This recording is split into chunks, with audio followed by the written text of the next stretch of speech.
High all government job aspirants, welcome to my YouTube channel Zen studies for government jobs. তো এখন আমরা discuss করছি তোমাদের 12 September second শিফটের questions.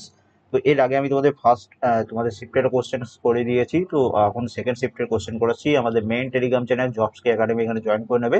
সমস্ত ক্লাসগুলোর notification, update, PDF, এই ক্লাসগুলোর link, PDF সমস্ত কিছু এখান থেকে পেয়ে যাবে। তার সাথে সাথে আগে রেলওয়ে গ্রুপ ডি, এই গ্রুপটা জয়েন করে নেবে। এখানে আমি তোমাদের গ্রুপ ডি পরীক্ষা রিলেটেড ফ্রি পিডিএফ দিয়ে রেখেছি। এছাড়া আমাদের ফেসবুক পেজ, ফেসবুক গ্রুপ চাইলে তোমরা জয়েন করে নিতে পারো। তোমাদের জন্য 3টে স্টাডি মেটেরিয়াল রয়েছে, যাদের এখনো এক্সাম বাকি রয়েছে। 3000 জিকে, 3000 জেনারেল সায়েন্স এবং এনটিপিসি সিবিটি 1 পরীক্ষার 2400 কোশ্চেন্স। প্রত্যেকটার পিডিএফ লিঙ্ক তোমরা এই ভিডিওর ডেসক্রিপশনে পেয়ে যাবে, এবং হোয়াটসঅ্যাপের মাধ্যমে পিডিএফ গুলো বাই করতে চাইলে এই হোয়াটসঅ্যাপ নম্বরে তোমরা আমাকে মেসেজ করতে পারো। চলে আসি প্রথম প্রশ্ন, দেখো মিনিস্টার অফ পার্লামেন্টারি অ্যাফেয়ার্স কে হয়েছেন। তো এই প্রশ্নটা তোমাদের 2 থেকে 3 বার রিপিট হয়েছে এই 2022-এর পরীক্ষাতেই, তো তোমাদের সবার মুখস্থ হয়ে যাওয়ার কথা। প্রহ্লাদ যোশী এখানে আমাদের সঠিক অ্যান্সার। পরবর্তী প্রশ্ন দেখো, নওজওয়ান ভারত সভা কে প্রতিষ্ঠা করে। তো এটা একটা নতুন প্রশ্ন, কিন্তু এনটিপিসি সিবিটি 1-এ এই প্রশ্নটা এসেছে। তো 1926 মার্চ মাসে ভগৎ সিং দ্বারা এটি প্রতিষ্ঠা হয়েছিল। হিস্ট্রি থেকে একটা কি দুটো প্রশ্নই আসছে ম্যাক্সিমাম, তার থেকে বেশি নয়। দেখো ইকোনমিক্স থেকে কিন্তু প্রশ্ন আসছে, আমি তোমাদের বলেছিলাম যখন এনটিপিসি ক্লাসগুলো করিয়েছিলাম, তখন যারা পড়োনি তাদের এখন অবস্থা খারাপ। তো দেখো, প্রথম পঞ্চবার্ষিকী পরিকল্পনায় কত লক্ষ্যমাত্রা অর্জন করা হয়েছিল। তো দেখো, প্রথম যে পঞ্চবার্ষিকী পরিকল্পনা, সেটা লক্ষ্যমাত্রা ছিল যে 2.1% আমাদের বৃদ্ধি হবে, কিন্তু বৃদ্ধি হয়েছিল 3.6%। এবং মনে রাখবে, প্রথম যে পঞ্চবার্ষিকী পরিকল্পনা, এটা প্রথম ভারতীয় প্রধানমন্ত্রী জওহরলাল নেহেরু ভারতের পার্লামেন্টে প্রথম পঞ্চবার্ষিকী পরিকল্পনা পেশ করেছিলেন। 1951 সালে আমাদের পঞ্চবার্ষিকী পরিকল্পনা, প্রথম পঞ্চবার্ষিকী পরিকল্পনা শুরু হয়েছিল, এবং এটা চলেছিল কবে, 1951 থেকে 1956 পর্যন্ত। ওকে। এবং তার সাথে মনে রাখবে, এটা কোন মডেল অনুসারে, হ্যারাড ডোমার মডেল অনুসারে ভিত্তিতে এটা তৈরি হয়েছিল। এবং এই যে পঞ্চবার্ষিকী পরিকল্পনায় এর সভাপতি ছিলেন জওহরলাল নেহেরু, এবং গুলজারি লাল নান্দ তিনি ছিলেন সহ সভাপতি। ওকে। এর সাথে মনে রাখবে, প্রথম পঞ্চবার্ষিকী পরিকল্পনার মূল মন্ত্র ছিল কৃষি উন্নয়ন, মানে এগ্রিকালচারের উপর জোর দেওয়া হয়েছিল। সেম ভাবে মনে রাখবে, দ্বিতীয় পঞ্চবার্ষিকী যে পরিকল্পনা, সেখানে ভারী শিল্পায়নের উপর জোর দেওয়া হয়েছিল, যেগুলো কমন ব্যাপার, পরীক্ষায় রিপিট হচ্ছে। এবার দেখো, নামামি গঙ্গে এই যোজনায় আশেপাশে যারা মানুষ রয়েছে, গঙ্গা নদীর আশেপাশে, তারা কিভাবে সাহায্য করতে পারে। তো এইটা তোমাদের 4টে যে স্টেটমেন্ট রয়েছে, তার মধ্যে যেটা কাছাকাছি লজিক বলে তোমার মনে হবে, সেটাই তোমাকে সেখানে অ্যান্সার করতে হবে। পরবর্তী প্রশ্ন দেখো, এটাও তোমাদের রিপিটেড প্রশ্ন, তোমাদের ফার্স্ট ফেজে এই প্রশ্নটা এসেছিল, এখন তো থার্ড ফেজ চলছে, তো ফার্স্ট ফেজে এগুলো এসেছিল যে ministry of women and child development in partnership with ministry of education and UNICEF কোন অভিযান শুরু করেছিল। তো অভিযানটার নাম হচ্ছে কন্যা শিক্ষা প্রবেশ উৎসব ক্যাম্পেইন। যত সম্ভব এই সেম প্রশ্ন একটু ঘুরেই তোমাদের ফার্স্ট শিফটেও তোমাদের যত সম্ভব এসেছিল।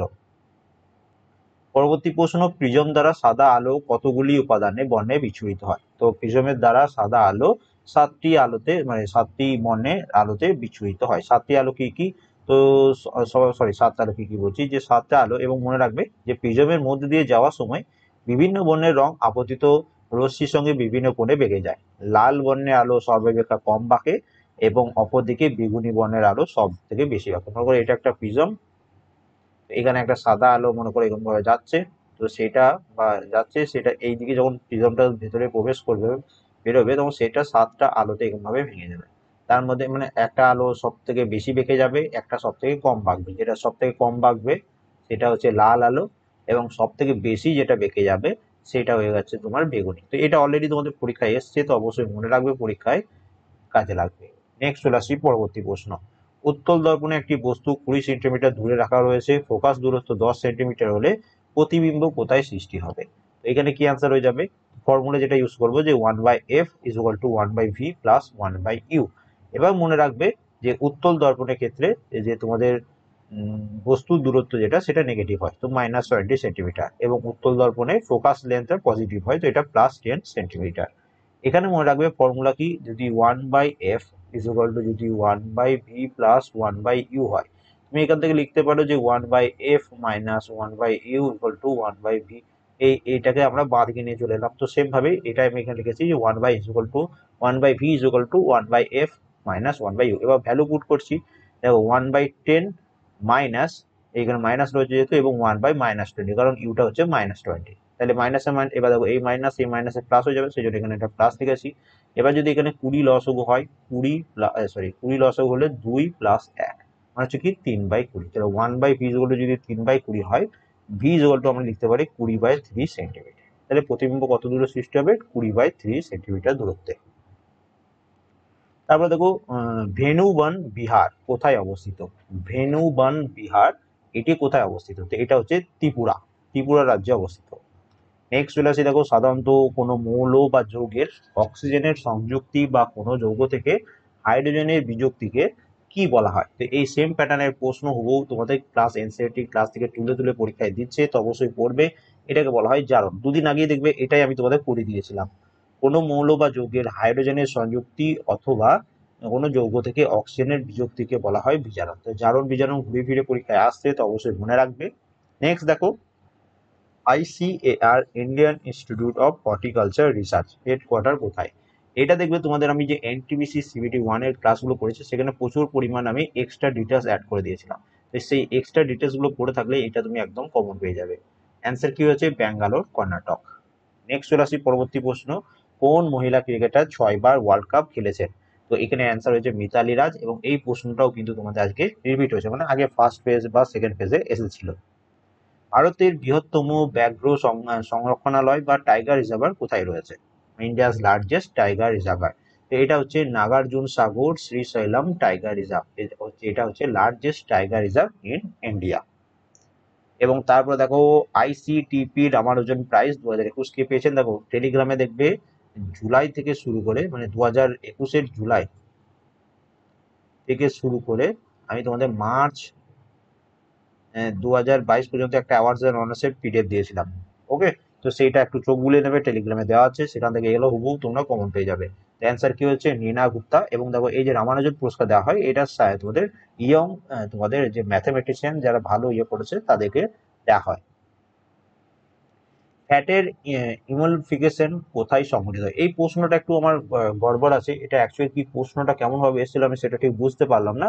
এটা তোমাদের অপশনে নাকি লিভার অপশন যকৃৎ ছিল, এবং ক্ষুদ্রান্ত অপশনে ছিল না। ক্ষুদ্রান্ত থাকলে অনেক সময় ক্ষুদ্রান্ত এটা অ্যান্সার হতে পারে। তো এটা তোমরা যদি কেউ পরীক্ষা দিয়ে থাকো তো অবশ্যই এটা একটু কমেন্ট করে দিও। ওকে, অ্যাকচুয়াল প্রশ্নটা কি এসেছিল। তারপরে দেখো জুন 2022 থেকে একটা কারেন্ট অ্যাফেয়ার্স এসছে যে UWW 62 KG wrestling a gold medal কে জিতেছেন? তো এটা জিতেছেন সাক্ষী মালিক। তো দেখো একদম কখনো জুন থেকে কারেন্ট অ্যাফেয়ার্স দিয়ে দিচ্ছে। পরবর্তী প্রশ্ন দেখো, গরিব মানুষদের জন্য সরকার ব্যাংকে অ্যাকাউন্ট খোলার জন্য কোন যোজনা চালু করেছে? এটা আমরা প্রত্যেকে জানি, প্রধানমন্ত্রী জনধন যোজনা। নেক্সট চলে আসি, নিম্নোক্ত কোন ধারাটি মৌলিক অধিকারের সাথে সম্পর্কিত নয়? তো ফান্ডামেন্টাল রাইটস এর সাথে সম্পর্কিত নয়। এবার ফান্ডামেন্টাল রাইটস যখন আমরা পড়বো বা মৌলিক অধিকার, এটা তোমাকে মনে রাখতে হবে আর্টিকেল 12 থেকে আর্টিকেল 35 পর্যন্ত হচ্ছে আমাদের ফান্ডামেন্টাল রাইটস। এটা আমাদের সংবিধানের কত নম্বর পার্টে রয়েছে? এটা আমাদের সংবিধানের পার্ট 3-তে রয়েছে। তো এইগুলো একটু মনে রাখবে। এবার এইগুলোর বাইরে এই যে আর্টিকেল 12 থেকে 35-এর বাইরে যেটা তোমাদের অপশনে থাকবে সেটা। এবার তোমাদের পরীক্ষায় অপশনে ছিল আর্টিকেল 40। এবার আর্টিকেল 40টা তোমাদের মৌলিক অধিকারের সাথে রয়েছে না, এবং আর্টিকেল 40-তে কি বলা রয়েছে যে একটি গ্রাম পঞ্চায়েত সংগঠনের সাথে এটা সম্পর্কিত, এবং এটা আমাদের directive principle of state policy DPSP যেটাকে বলে থাকি তার আন্ডারে পড়ছে। তো এটাও মনে রাখবে, পরীক্ষার জন্য ইম্পর্টেন্ট। এবার দেখো কোনটি পাওয়ারের সঠিক ফর্মুলা? তো একটা ফর্মুলা ছিল যে power is equal two voltage into current, P is equal two V into I। তো এটা একদম হুবহু দেখো মানে ফর্মুলাটাই তোমাদের কোশ্চেনে দিয়ে দিয়েছে। পরবর্তী প্রশ্ন দেখো, নিম্ন হিমালয় এবং শিবালিকের মধ্যবর্তী স্থানকে কি বলা হয়? তো নিম্ন হিমালয় এবং শিবালিকের মধ্যবর্তী স্থানকে বলা হয় দুন। পরবর্তী প্রশ্ন দেখো, পর্যায় সারণীর দ্বিতীয় পর্যায় থেকে একটা প্রশ্ন ছিল। তো এটা আমাদের প্রথম পর্যায়, এবং এটা হচ্ছে আমাদের দ্বিতীয় পর্যায়। তো দ্বিতীয় পর্যায়ে কি বলছে? তো দ্বিতীয় পর্যায় থেকে আমাদের প্রশ্ন এসেছিল তোমাদের। তো মনে রাখবে দ্বিতীয় পর্যায়ে 3 থেকে শুরু করে 10 পর্যন্ত হচ্ছে অ্যাটমিক নাম্বার যারা রয়েছে তারা আমাদের দ্বিতীয় পর্যায়ে রয়েছে। তো lithium, beryllium, boron, carbon, nitrogen, oxygen, fluorine এবং নিয়ন। তো এগুলো হচ্ছে আমাদের দ্বিতীয়, এবং কতগুলো এলিমেন্ট রয়েছে? 8টা উপাদান রয়েছে। তো এটাও মনে রাখবে, ঘুরিয়ে ফিরে পরীক্ষায় এখান থেকে তোমাদের প্রশ্ন দিচ্ছে। তারপর দেখো সেক্সুয়াল ট্রান্সমিটেড, সরি এটা ডিজায়ার হয়ে গেছে, এটা ডিজিজ হবে। তো সেক্সুয়াল ট্রান্সমিটেড ডিজিজ যা ভাইরাসের কারণে ঘটে থাকে, তো সেটা হলো কোনটা? তো এখানে আমাদের অ্যান্সার কি হবে? কোন রোগ আমাদের সেক্সুয়াল ট্রান্সমিটেড কারণে হয়ে থাকে? তো এটা আমার যত সম্ভব মনে হয় ভাইরাস যেহেতু জানতে চেয়েছে, তো তোমাদের HIV এবং হেপাটাইটিস B এটা হওয়ার দরকার। এবার পরীক্ষায় অপশনে কি ছিল আমার জানা নেই, কারো যদি জানা থাকে অবশ্যই একটু তোমরা কমেন্ট করে দিতে পারো। পরবর্তী প্রশ্ন দেখো, অ্যান্টাসিড সম্পর্কে কোন স্টেটমেন্টটা মিথ্যা। এই টাইপের প্রশ্ন আগেও এসেছে। তো অ্যান্টাসিড হলো এটা ক্ষারীয় প্রকৃতি, তো এটা একদম সঠিক, এটা মিথ্যা নয় কিন্তু। যে পরীক্ষায় তোমাদের যত সম্ভব অপশনে ছিল যে অ্যান্টাসিড হচ্ছে অ্যাসিডিক, তো অ্যান্টাসিড অ্যাসিডিক নয়, অ্যান্টাসিড হচ্ছে ক্ষারীয় প্রকৃতি। এটা মানে তোমাদের অ্যাকচুয়াল অ্যান্টাসিড মানে কেমন প্রকৃতি সেটা, তো সেই জন্য আমি এখানে এক্সট্রা ডিটেলস হিসাবে লিখেছি।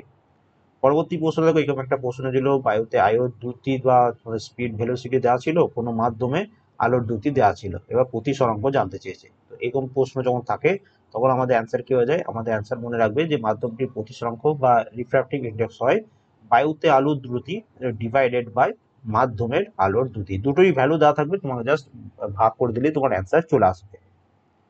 নেক্সট চলে আসি, দেখো V is equal to I R, এই ফর্মুলা দিয়ে একটা ম্যাথ তো প্রতিদিন আসছে, এগুলো আনকমন কিছু নয়। তারপরে দেখো হাইয়েস্ট ইলেকট্রিক কন্ডাক্টিভিটি কোনটির মধ্যে থাকে, তো কাদের মধ্যে থাকে, তো কন্ডাক্টরটার মধ্যেই থাকে হাইয়েস্ট ইলেকট্রিক কন্ডাক্টিভিটি। এবার দেখো তার মধ্যে তোমাদের 2018 গ্রুপ ডিতে এসেছিল যে কোনটা, তো অ্যান্সার হয়ে যাচ্ছে সিলভার। সিলভার হচ্ছে most conductive metal on earth, এবং এই যে কন্ডাক্টিভিটি এটা সব থেকে বেশি মেটাল বা ধাতুর মধ্যে থাকে। তো এটাও মনে রাখবে, পরীক্ষায় ঘুরিয়ে ফিরে তেমন মানে আলাদা রকম ভাবে একই প্রশ্ন ঘুরিয়ে ফিরে তোমাদের দিয়ে দিচ্ছে। তারপরে দেখো প্রোডাক্ট লিঙ্ক ইনসেন্টিভ স্কিম, এর জন্য পরবর্তী 5 বছরে কতগুলো জব তৈরি হতে পারে, তো এইগুলো একটু খুবই কঠিন টাইপের প্রশ্ন। তো পিএলআই স্কিমের আন্ডারে তোমাদের নেক্সট 5 ইয়ারে 60 লক্ষ তোমাদের জব জেনারেট হতে পারে। তো এইরকম টাইপের প্রশ্ন আমাদের পরীক্ষায় দিয়েছিল। তারপরে দেখো এর সাথে মনে রাখবে এই যে পিএলআই স্কিম, এটা 14টি সেক্টরে এই স্কিমটা অ্যানাউন্স করা হয়েছে, পরবর্তী যাদের পরীক্ষা আছে এটা আসতে পারে। তারপর দেখো BaSO4, এটার ব্যাপারে কোনটি সত্য নয়, তো এটা তোমাদের অপশনে যেটা ছিল যে এটি জলে দ্রবণীয়, তো এটা তোমাদের অপশনে ছিল, তো এটা সত্য নয়। আসল সত্য কি, তো মনে রাখবে the ionic compound BaSO4 is insoluble, মানে হচ্ছে অদ্রবণীয় ইন ওয়াটার, তো জলে এরা অদ্রবণীয়। পরীক্ষায় অপশনে তোমাদের জলে দ্রবণীয় দিয়েছে, তাহলে এটা মিথ্যা, তো এই জন্য এটা আমাদের অ্যান্সার হয়েছে। কেন, তো হাই ল্যাটিস এনার্জি এবং লো হাইড্রেশন এনার্জির কারণে। ম্যাগনেটিক ফিল্ড থেকেও একটা প্রশ্ন ছিল, এটা কি প্রশ্ন আমি ঠিক বুঝতে পারিনি, তো আগে তোমাদের ফার্স্ট পেজেও এসেছিল, সেকেন্ড পেজেও এসছে, থার্ড পেজেও এখান থেকে প্রশ্ন আসছে, মানে একটা করে প্রশ্ন আসছে। নিম্নোক্ত কোনটি বন্যজীবন অভয়ারণ্য মানে ওয়াইল্ড লাইফ স্যাংচুয়ারি, তো নীলগিরি অপশনে ছিল, তো এখানে তোমাদের নীলগিরি অ্যান্সার হয়ে যাবে। কিডনি সম্পর্কে কোন বাক্যটি মিথ্যা, এরকম টাইপের প্রশ্ন ছিল, তো দেখতে পাচ্ছ কোন বাক্যটি মিথ্যা সেটা জানতে চাইছে। তো কিডনির মধ্যে থাকে নিউরন, তো এটা নিউরন হবে না, কিডনি কি দিয়ে তৈরি হয়, নেফ্রন, কিডনির গঠনগত এবং কার্যগত একক হলো নেফ্রন। তাহলে এইটা তোমাদের যাদের জানা আছে 2018 3000 জেনারেল সায়েন্সের ক্লাসও পেয়ে যাবে, 2018 গ্রুপ ডি ক্লাসগুলো যারা করে গেছো তোমরা এগুলো সব পারবে। পরবর্তী প্রশ্নে চলে আসি, ভারতের প্রথম মেডিকেল সিটি ইন্দ্রায়ণী মেডিসিটি কোথায় খোলা হয়েছে, তো এটা কোথায় খোলা হয়েছে, এটা খোলা হয়েছে মহারাষ্ট্রতে। তো টোটাল তোমরা দেখতে পাচ্ছ 32 কোশ্চেন আমি তোমাদের জন্য কালেক্ট করতে পেরেছিলাম। তো ভিডিওটা ভালো লাগলে একটা লাইক করে দিও, চ্যানেল নতুন তাহলে সাবস্ক্রাইব করে নিও, বন্ধুদের সাথে অবশ্যই শেয়ার করে দিও, এবং তোমাদের এই স্টাডি মেটেরিয়ালগুলো তোমাদের জন্য অ্যাভেলেবেল, প্রত্যেকটা লিঙ্ক ভিডিও ডেসক্রিপশনে পেয়ে যাবে। অবশ্যই পরীক্ষা দিতে যাওয়ার আগে একবার করে এগুলো চোখ বুলিয়ে যাবে। Okay, and thank you for watching.